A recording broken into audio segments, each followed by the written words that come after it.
Hello, Crystal Palace. Welcome to the Upper Norwood Library Hub's Library Live Lunch. This is intended as some entertainment, a way of keeping the community connected, spreading some positive stories and useful information, and hopefully giving you a chance to find out about some things that you either didn't know about before or things that you did know about but in more depth. So our guest today is Tanya Raste, who is a local resident, is about to start a live stream through the Library Hub called The Edible Garden, which I'm really excited about, and also a freelance theatre producer and networking coach. So Tanya, it's really brilliant to have you here today. Thank you for joining us.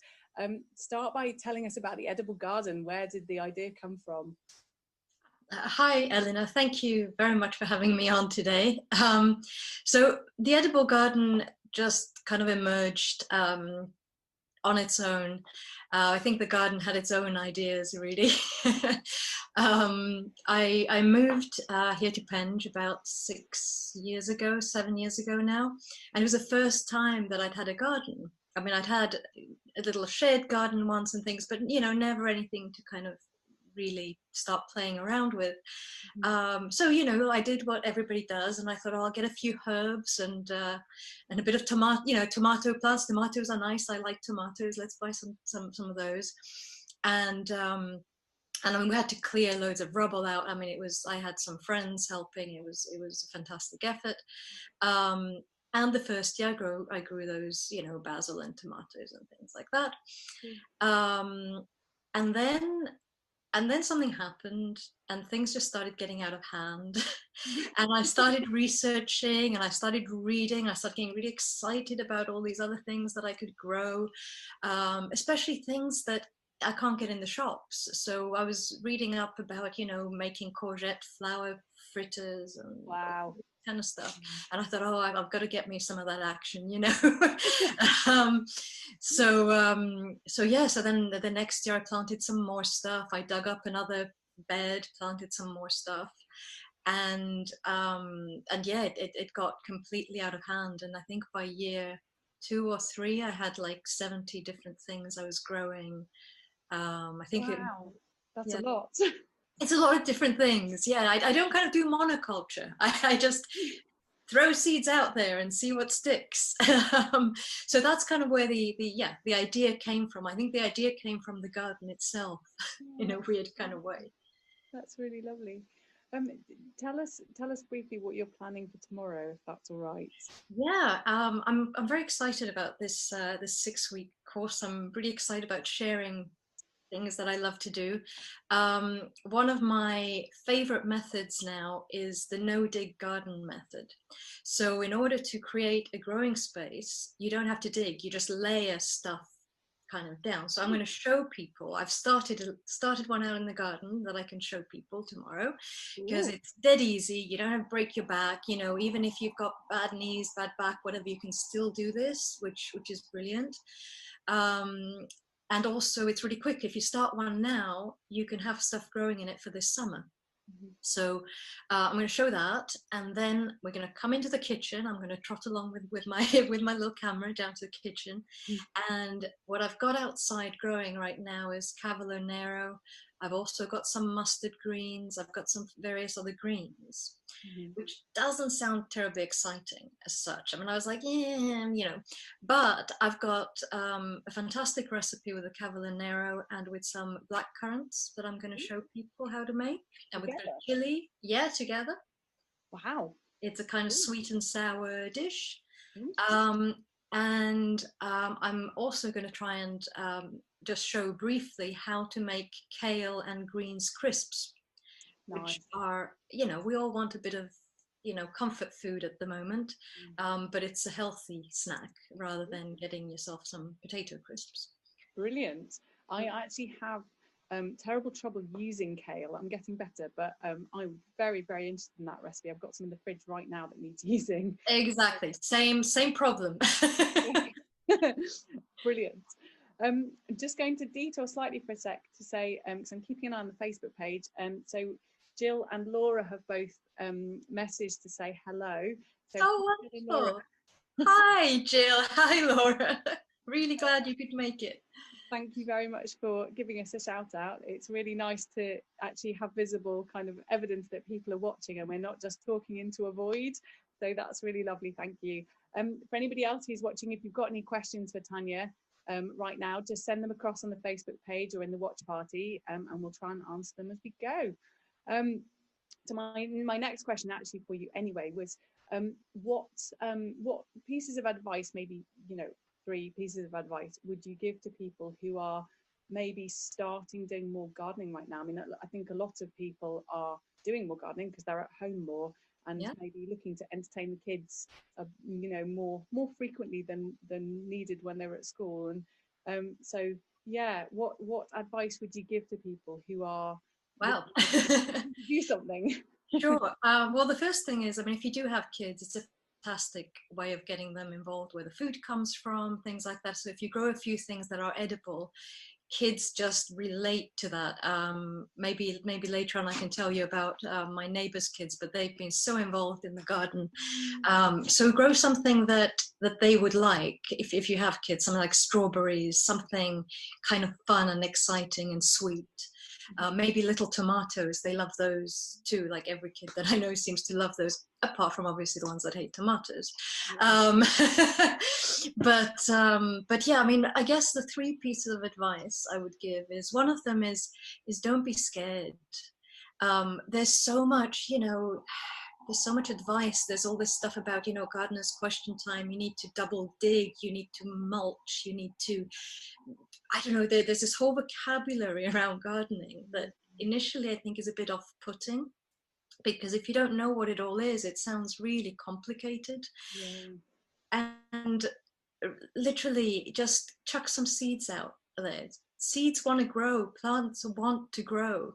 As long as they've got some water, some soil, some sunshine, you're going to get something, right? Something's going to happen.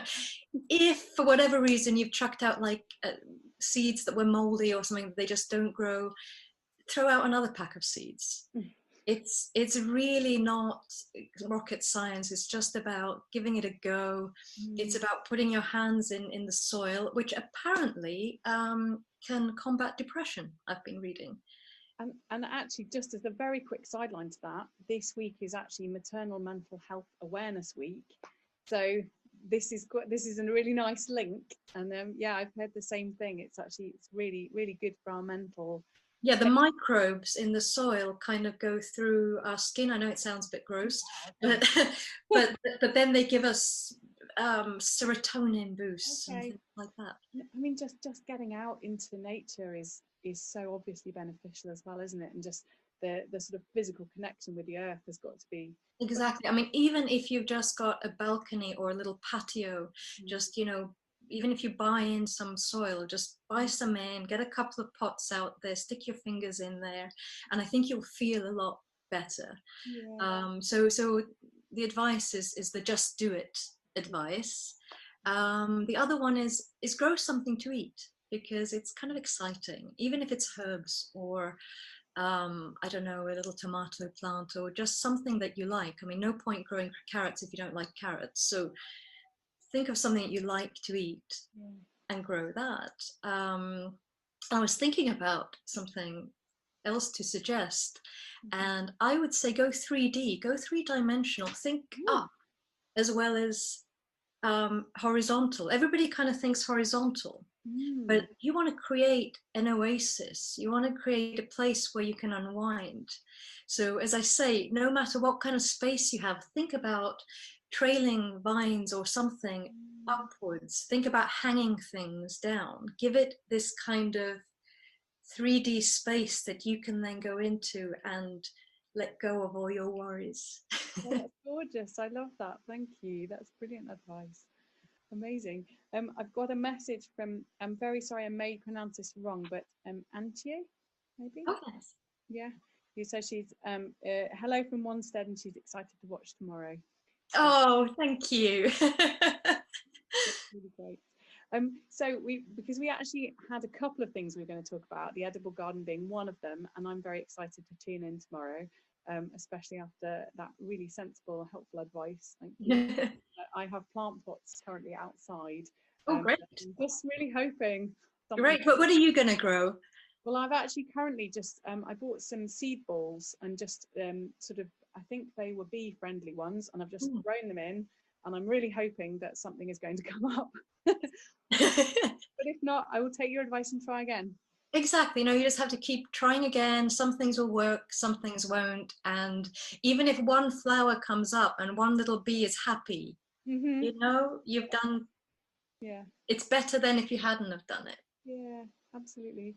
Actually, that's just reminded me of something else I was going to say, because I think you mentioned strawberries, and I think you said that they particularly like London soil. They seem to. I planted some, a few years back, and they have taken over the garden. I let them because I use them as ground cover, so foxes and things can't dig stuff up, but they are rampant. I give strawberry plants away. I mean, if anybody in Crystal Palace wants them, and I've got stuff to give away, and they seem indestructible. I don't water them in the droughts, and they're fine. I neglect them terribly. They're fine. I think they've got very shallow roots. But once they get those into this London clay soil, they get a lot of nutrients, they get a lot of water that it retains, and they don't mind it not being like this loamy soil, because all they need is a little bit of root to stick in there and then start pushing out. Right now, they're all flowering. They're looking beautiful. Awesome. Well, that sounds like a really good option for sort of ease and enjoyment as well. If you've got a plot, let me know. I'll get you some strawberry plants. That's a brilliant offer. Thank you. We should move on to the other side of things that we were going to talk about, which is your networking coaching, because you had quite a sort of varied career that's got you there. And yes.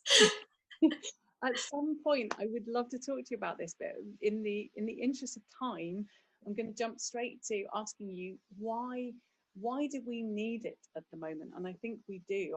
Everything you said in your initial email made very good sense to me. Why do we need networking coaching? Well, one of the things is that both the UK, the Nordic countries, and so on, we don't like networking. Somebody says networking, and people turn away like it's a bad smell. That word is just a bad word. But that's because we view it as a kind of sales opportunity. And it isn't. We need to kind of get away from that, and we need to view it as what it is. What it says on the tin. It's about creating a network for ourselves, about people we like, people who we want to work with. In the way of professional network. The reason why we need it now more than ever is, first of all, most good jobs come through your network for most people. Yes, you can make applications. Yes, I've gotten a few jobs myself by applying, but a lot of my jobs have come through somebody saying, if nothing else, they'll say, hey, have you seen that so-and-so are looking for someone? And then you go through the application process and so on. But I'd have never seen it in the first place if somebody in my network hadn't have kind of flagged it up to me. So there's that. The other reason for networking, especially right now, is to not feel isolated, right? Reaching out to people is going to keep you in a much better place. And professionally, it's going to keep your ear to the ground as to what's happening, what kind of opportunities are going to be out there when all this starts lifting. And the truth is, we're going to come out of this, I think, into a very different world. Certainly, certain industries are being hammered right now. Certain industries will bounce back easier, but especially if you're in one of those industries, you need to kind of COVID-proof, yourself and your work prospects. So networking is something you can still do now, and it's something that is really going to help, I think. And what would you suggest? How has the lockdown situation changed how we network? And I guess what would be your advice for people wanting to grow their networks, maybe freelancers who've lost their work, or people who have been furloughed and don't know what the future is going to be, or people who are in the industries, as you were saying, that are being hammered and we just don't know if they're going to recover or how long that will take? Mm. I mean, there's a lot people can do at the moment. Obviously, you know, the first thing people think about networking is being in a room with other people. In my case, it might be an opening of a theatre play, something like that. In other, you know, might be a more formal networking or networking breakfast. So all of that's pretty much gone. Some of these groups are still networking through Zoom and stuff. So do keep an eye out for industry networking events that are still happening. But right now is a really good time to actually think about what kind of network do you want for you. Don't just kind of go for the ready-made options. Think, you know, who do I want? Who's exciting? Who's doing exciting stuff in my field? Let's say you've read an article about somebody doing something exciting, contact them. And it's kind of easier now in a way to contact people because you can email them, you can contact them on Twitter or on some other social media, and people are being quite responsive because everybody, I think, is yearning for that contact. Yeah. So, and also you don't have to go for the full on let's meet up, but you can just do a little hi, you know, read about the thing you're doing in this article, just wanted to connect. So I've done a bit of that. I've also done some connecting with people who I've met previously at conferences and events and things, and we just never had, you know, life was so busy, life is so busy, just didn't have the chance to follow up. So I'm going through those emails and going, oh yes, there was that person and we were meant to have coffee and we never did. So I'm just putting those into the diary as little coffee mornings or a glass of wine with someone. And so there's a lot you can do at the moment. Yeah, that's lovely, and that makes it very doable. Yeah. Doesn't it? Very doable to be proactive, but without it feeling overwhelming. Yeah, and I mean, maybe sometimes what you can do is just get in touch with people you've lost touch with, or people who are far away. That's the other thing I'm realizing is I studied in LA and I've got lots of friends in New York and Canada and all over the place. And I'm realizing that, you know, distance is no object. Yeah. Yeah, that's sort of a really positive side of this, isn't it? That it doesn't make any difference how close or far away somebody is. You're doing it all by telephone and Zoom anyway. So Yeah, it's sort of opened out the limits somehow, hasn't it? In a weird so I'm kind of doing a very, you know, very not strategically, but on purpose, I am trying to reach out to kind of at least one newish person a week, and then just get in touch with a few other people a week as well. So I've got a few phone calls, you know, put around things, but put around the rest of my schedule, which is very flexible at the moment. But it's actually, and I really look forward to those sessions and hearing what's happening with other people. And yeah. Do you have any advice, kind of following on from that, specifically for people who are looking at the current situation and envisaging they might need to shift industry? Yeah, it's the same main. Sorry, how to kind of create a new network. Yeah, I mean, what I would do is first of all think about the kind of people within the industry that you would need to speak with. It's not always the most obvious people. So, for example, performers might often go, "Oh, well, I need to network with other actors or, you know, dancers and stuff." But who they really need to be networking with is probably, you know, casting directors, producers. So have a really think about the kind of job description of the people you need to be contacting and talking to. Then see if there's already existing forums. There's often a lot of those. Start reading, listening in, commenting, asking questions, just engaging in that network. And I had another thing, and it's just flown out my mind. Start with the people that you know as well. So go out to the people you already know and say, look, I may need to be changing industries to this industry. Do you know anybody who I could talk to? who's already within that industry. And this is a kind of fact-finding mission. This is an ear to the ground kind of thing. You are not selling. At no point should you be selling yourself. This is really just about getting to know who's who, what are they doing, what's happening in that industry, and trying to be helpful as well. So, you know, if somebody's within that industry posting, oh, you know, where's the best place to get a curry, and you happen to know something around, they just get involved in that conversation. Yeah, that's really good advice, and again, really sort of positive, proactive, and nothing that feels overwhelming. It can be good. I was going to ask you because I know we had a brief chat about that overwhelm. Well, actually, so I mean, a really nice example of this is that obviously you and I met through the Facebook and the Crystal Palace Freelancers Facebook, because you responded to my flyer saying I'm looking for guests on the show.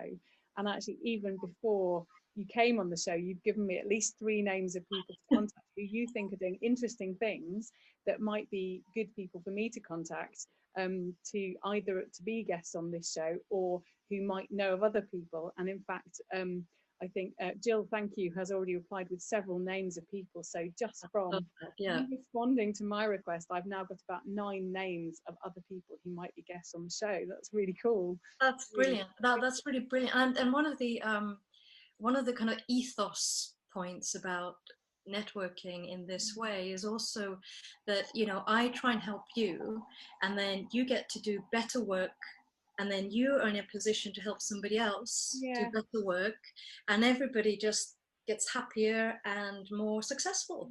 That's kind of the idea. Yeah, it's lovely. I'm totally on board. And actually, so just following on from that really nicely, I've got some comments from Laura that I just want to read out off the Facebook page, which is, she said that, so Laura says, I've done networking training with Tanya. She helps to take the pressure off and make it seem natural rather than grasping or being sales. Oh, that's lovely. And I think this is a very good lead in to you saying about your e-course that you're planning, just so people are aware that this is something to watch out for. Yes, thank you. This is also something for me. If I say it out loud now, then I've got to deliver this e-course. We're happy to do that for you. Good. So you guys will hold me accountable.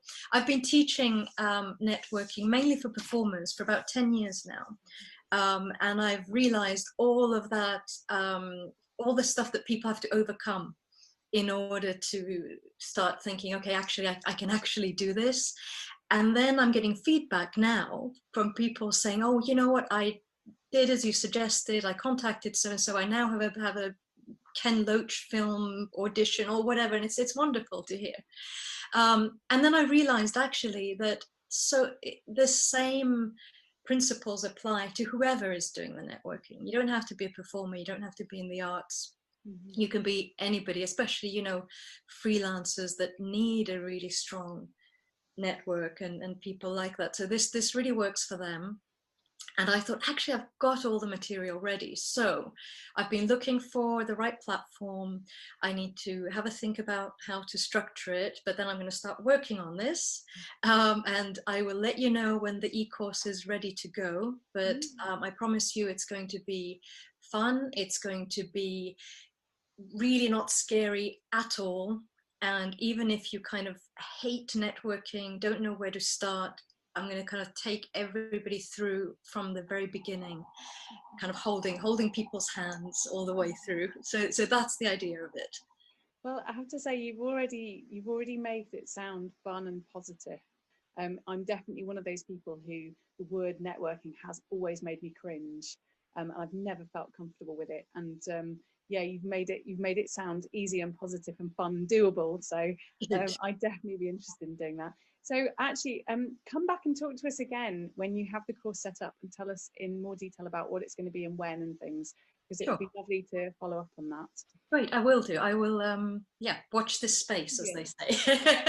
Thank you. I will give you a nudge in a couple of weeks if I haven't heard, and there's your accountability. There we go. Perfect. Absolutely perfect. I'll get to work on it. Fabulous. And in the meantime, just moving on to the kind of the general events that we've got on and things at the moment.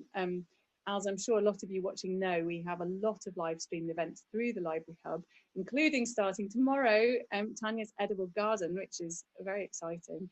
We also have things like meditation, mindfulness, yoga, singing classes. What else? We have children's stories. Say again? I thought you had something like cross stitch on there as well. Yeah, absolutely. We have cross stitch. We have Talkioki, which is happening this Wednesday, which is a live chat show for anybody to just jump in and get involved with. And we have live music at various times during the week. So please do tune in and make use of this enormous live streaming program. If you would like to help support the Library Hub through this period where we obviously are not open, so we're not earning money through venue hire and stuff, there should be a link to the side of the video of how you can become a Library Hub supporter, which we'd obviously be very, very grateful for that. And I think that was pretty much all I needed to say about this. So just to finish off with, because it was such a lovely story, and it was such a kind of lovely community story. Tanya, would you tell us that story about your neighbour, the Edible Garden, and how that sort of came together? Sure. So we live in this little duplex thing, one flat above us, and then us downstairs. And the couple upstairs had several young children who would, and our front doors are next to each other. So I'd be out in the garden digging around and doing stuff, and I'd have one of the kids would be standing there. He was about 5 at the time, just kind of standing there going, "What are you doing? What are you doing now? What are you doing? What are you doing? What are you doing now? Oh, what are you doing?" and then it moved from that to, "Can I help?" And I was like, "Sure, here's a little shovel, you come along and help." And he started working the garden with me, and his brother would sometimes join in, but it was kind of like his thing. He would come out. I think sometimes, lots of kids and stuff, it was his little space. And he is so knowledgeable. At one point I said to him, these little bugs that eat whatever, that they're really bad because they'll eat, they pull the sap out of stuff. I was trying to explain what aphids do. And he was like, "They're aphids." They're not little bugs, they're aphids. So he's very knowledgeable. Now he's joined me in the kitchen. He's 10 now. He is incredibly, he's got a palate like no one. I swear he's going to be the next Jamie Oliver. He wants to be a chef, doesn't he now? He wants to be a chef now. So on my little YouTube channel, which I think you'll put links up, you'll see him cooking with me. And he's incredible. So he's become my kitchen buddy. Oh, that's so beautiful. And you've actually shown him his potentially his career and things. That's amazing. I guess, yeah, he just kind of grabbed onto this and made it his own. And when you see such passion, sometimes there'd be a little knock on the door on a Saturday, and I'd be like, "Oh, I really don't, I really need to be doing other things." But when somebody's got so much passion, you're just like, "Yep, we'll go out and we'll do stuff in the garden." Or, "Yep, come in, we'll cook some nettle pancakes. Let's just make some stuff together." Well, that's so brilliant. Well, I'm going to go and look at this on the YouTube channel. Absolutely. And I'm waiting, give him a few more years and then I'll be like, "Right, you can come over and cook a 3-course meal for me now." Hey, you'll get payback in the end. Exactly. Brilliant. Well, that's all we've got time for today, but thank you so much for coming to talk to us. Thank you. Really looking forward to tuning into your Edible Garden tomorrow. Is it 1 o'clock? It's at 1 o'clock tomorrow. So yeah, I'm looking forward to that too. Fantastic. And thank you for the intro to this. So it was a nice little talking about it, thinking about it, getting all set for tomorrow. Yeah, getting excited about it. Yeah. As well. Yeah, brilliant. Thank you so much. Looking forward to it. Thank you very much indeed. And for everybody who's watching, thank you for watching. Do tune in to Tanya's Edible Garden tomorrow at 1 on the live stream. And I'll be back at midday tomorrow with Rebecca from Roots and Cycles in the Haynes Lane Market. That should be fun. So have a lovely day and we'll see you soon. Thank you. Bye.